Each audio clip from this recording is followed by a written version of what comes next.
5h, 7h. Europe 1, bonjour. À 7h moins le quart, sur Europe 1, votre revue de presse internationale nous emmène d'abord en Irlande. Bonjour Clémence Pénard. Bonjour. Vous êtes à Dublin pour Europe 1, à la une de la presse irlandaise ce matin. L'explosion de cocaïne. La consommation a augmenté partout en Europe, mais l'Irlande, elle, est inondée de cocaïne, s'alarme The Irish Times.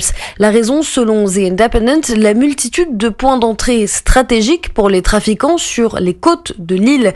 Le pays est d'autant plus vulnérable qu'il ne dispose que de 2 navires opérationnels pour surveiller ces vastes eaux territoriales. Les cargaisons de drogue sont donc difficiles à intercepter. Les cartels sud-américains voient de plus en plus l'Irlande comme une porte d'entrée pour approvisionner le reste de l'Europe, explique The Examiner.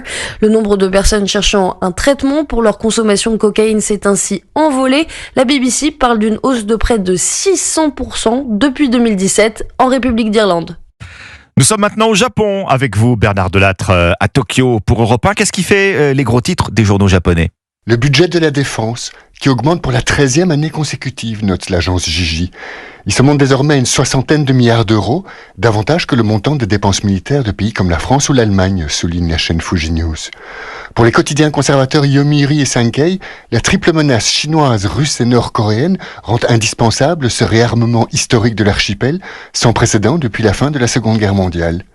Mais les journaux de gauche Tokyo Shimbun et Asahi rappellent que le Japon est régi par une constitution pacifiste qui lui interdit à jamais de refaire la guerre à quiconque. Ils dénoncent donc une dérive militariste irresponsable. Car elle n'est absolument pas financée par des recettes nouvelles, s'inquiète le quotidien financier Nikkei. Elle va donc creuser encore un peu plus la dette publique. Or, celle-ci équivaut déjà à 257% du PIB, record mondial. Nous partons enfin en Argentine avec vous, Flora Genoux. Vous êtes à Buenos Aires pour Europe 1, à la une des médias argentins ce matin. L'Argentine vient d'abaisser l'âge légal pour obtenir une arme à feu à 18 ans contre 21 ans auparavant.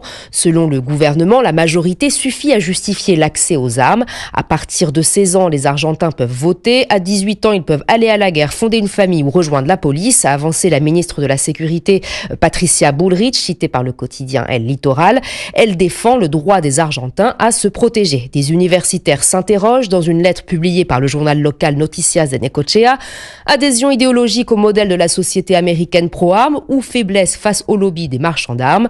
Les associations anti-armes s'inquiètent, relève Chequeado. 30% des suicides chez les 18-24 ans se font avec une arme à feu et si leur volume augmente, les risques de blessures et de mort en général aussi. Merci Flora Genoux, merci à nos correspondants.